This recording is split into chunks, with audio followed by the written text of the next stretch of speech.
في مشكلة كبيرة عند ستات كتير، وهي إن بيكون عندها أحلام كتير وأهداف لكن مش بتحقق منها أي حاجة، مع إنها بتبقى شاطرة وذكية لكن للأسف مشتتة. المشكلة دي لو ما اتحلتش بتتطور بعدين لتعب اسمه تعب الحياة المؤجلة. تعالي نشوف تفاصيل المشكلة دي مع قصة نونا وإزاي قدرت تحلها. نونا كانت طول عمرها ذكية وشاطرة من صغرها، والمدرسين بيقولوا إنها مميزة، وأصحابها دايما كانوا بيقولوا عليها إنها عندها أفكار مختلفة، ومن صغرها عندها أحلام كتير. بتحب القراءة والكتابة، ودايما كانت تتخيل نفسها إنها في يوم من الأيام هتعمل حاجة كبيرة وتنفع بيها كل الناس. لكن كمان كان عندها مشكلة كبيرة، إنها كانت بتفكر كتير وتعمل خطط، لكن في دماغها بس. عندها أفكار إبداعية كتير لكن ما كانتش بتاخد أي خطوة فعلية. من كتر أفكارها الكتير تيجي عند التنفيذ يحصل لها حاجة اسمها شلل المهام، تبقى حاسة انها متكتفة وتفضل تضغط على نفسها علشان تحقق أي هدف من أهدافها، لكن للأسف كانت بتدخل في حالة من الجمود، متكتفة ومش عارفة تنفذ، ودايما كانت مستنية الوقت المناسب علشان تبدأ فيه. تقول لما استقر شوية هبدأ، أنا كده كده عندي أفكار كتير وهعملها وهنفذها، بس مش دلوقتي. اتجوزت ولسه أحلامها جوه دماغها بس، وشوية بقى عندها طفل صغير ولسه الأهداف بتأجلها. قالت لما ابنها يكبر شوية، ولما كبر بقى فيه الطفل التاني، وتأجيل ورا تأجيل لحد ما فجأة صحيت من النوم لقت عدى 10 سنين من عمرها ولسه ما حققتش أهدافها.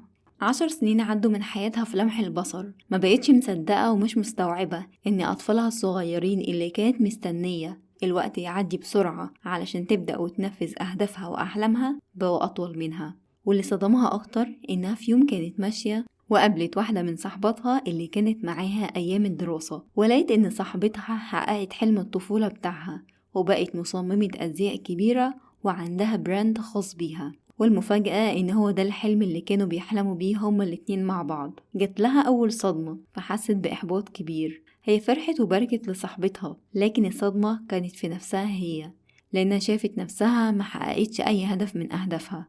رجعت البيت وقعدت تراجع نفسها، ودخلت في دايرة الندم. مش ندم على الأخطاء، لكن ندم على الأحلام والأهداف اللي ما حاولتش تعملها أصلا، وكان التأجيل هو الفعل الوحيد اللي هي بتعمله.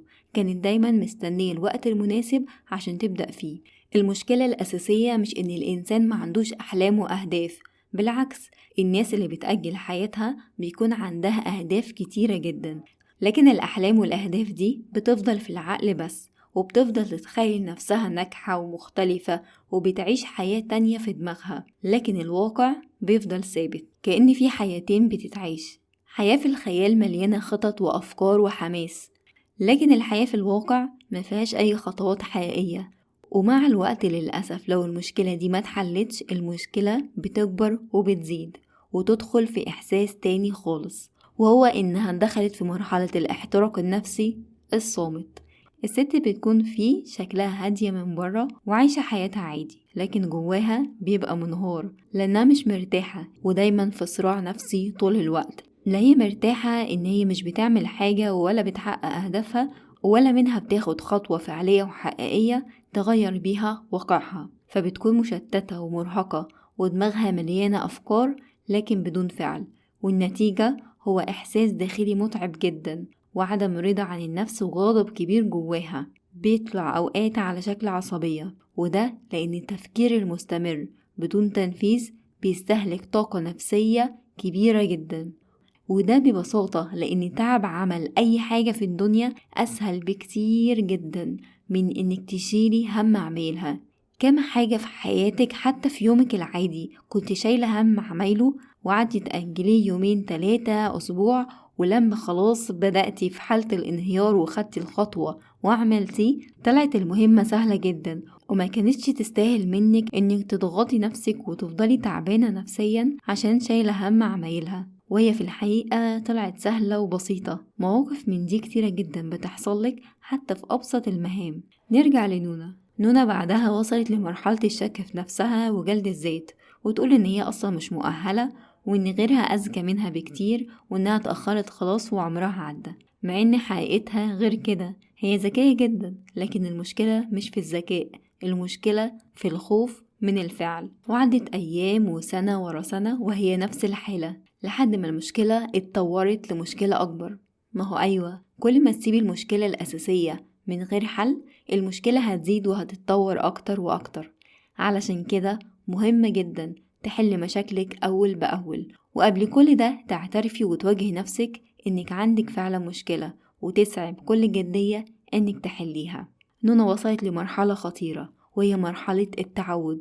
اتعودت على التشتت، اتعودت على التفكير بدون تنفيذ، اتعودت إنها عايشة في نص الطريق، لا هي عايشة الواقع برضا وبراحة نفسية، ولا هي بتحقق الحلم اللي في خيالها. وبقى التشتت نفسه منطقة الراحة بتاعتها، ودي مرحلة خطيرة، لأن عقلها كل ما هتيجي تركز هيحسسها بخطر، فتروح تلقائي لكل حاجة بتشتتها.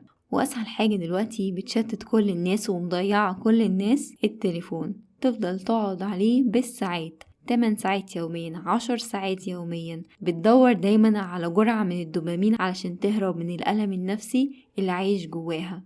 التشتت بقى منطقة مريحة بالنسبة لها، لأنها ما فيهاش مخاطرة وما فيهاش فشل، لكن كمان ما فيهاش حياة حقيقية. أصعب شعور في الحالة دي إن الإنسان يحس إنه واقف مكانه، والسنين بتعدي لكن هو نفس الشخص، نفس الأفكار ونفس الأحلام المؤجلة. لكن الحقيقة المهمة إن المشكلة دي مش معناها إن الحياة انتهت والوقت ضاع. غالبا كل اللي بيحتاجه الإنسان في الحالة دي هو خطوة واحدة صغيرة جدا، خطوة تكسر حالة الجمود. مش لازم تغيري حياتك كلها مرة واحدة، لكن تبدأي بحركة بسيطة، لأن الفرق بين الحلم والواقع غالبا بيكون خطوة واحدة. وهنا قررت نونا ان تاخد قرار تفوق فيه نفسها، وتدور على ايه مشكلتها بالظبط علشان تبدأ، وقرأت كتب كتير وحاولت تفهم نفسها، واخدت قرار انها مش هتستسلم، وان هي هترجع تاني تبدأ بخطوات صغيرة. وعلى الرغم من التأجيل اللي هي كانت عايشاه، إلا إنها عندها ميزة، لسه جواها حتة مقاومة، ما استسلمتش للآخر. صعبان عليها كل الأفكار الإبداعية اللي في دماغها إن هي ما تتحققش، وإن هي تستسلم للصوت اللي جواها وتقول خلاص أنا مش هعمل حاجة. فحتة المقاومة اللي لسه جواها هي اللي كانت بتخليها تفوق نفسها لما تحس إن هي خلاص بتغرق في حالة الندم، وترجع تعمل خطوة وتقف بعدها، وترجع تاني تعمل خطوتين وتقف تاني، لحد ما وصلت إنها بقت تعمل خطوات ثابتة ومستمرة. ومع كل خطوة فعلية في تحقيق هدفها كان بيحصل لها حالة انتعاش، وكأن روحها بترجع ليها واحدة واحدة. فالميزة الكبيرة إنها ما استسلمتش وما بطلتش محاولة. اتأخرت لكن في المقابل اكتسبت خبرة كبيرة، وبتقدمها نصايح لكل الناس اللي حواليها، واللي دايما بيشكروها على النصايح دي. انتي كمان تقدري، اوعي تستسلمي، وقومي هتوصلي. اوعي توقفي محاولات، طول ما انتي بتحاولي يبقى انتي كده بخير. لو عندك مشكلة الحياة المؤجلة دي، هي دي الخطوات العملية لحلها. وهي رقم 1، هتجهزي مكان خاص بيكي انتي، حتى لو كان مكتب صغير أو ترابيزة صغيرة، المهم ان المكان يكون مريح بالنسبة لك. رقم 2، هتحددي ساعة يوميا للشغل اللي انتي عايزاه، 10 الصبح، 9 الصبح، أو حتى بالليل، أيا كان، مش مهم دلوقتي صبح أو ليل، المهم تكون ساعة ثابتة كل يوم، والساعة دي بتكوني انتي فايقة فيها. في البداية مش مهم أبدا إنك تصحي 6 الصبح ابدأي على حسب اللي انتي متعودة عليه دلوقتي، لكن هتعملي لها منبه، وكل يوم ما تسمعي صوت المنبه ده تسيبي كل اللي في ايدك وتبقى دي ساعة التركيز بالنسبة لك. رقم 3، فكري في أصغر خطوة تقدري تعمليها النهاردة. رقم 4، عدم التشتت. الساعة اللي انت هتشتغلي فيها هتبعدي التليفون في الأوضة خالص، إلا إذا كنت بتستخدميه في بحث معين، فهتكتمي صوت التليفون عن أي تنبيهات تانية، سواء سوشيال ميديا أو رسائل أو حتى مكالمات. رقم 4، ابعدي خالص عن الكمال. الكمال عدو البداية.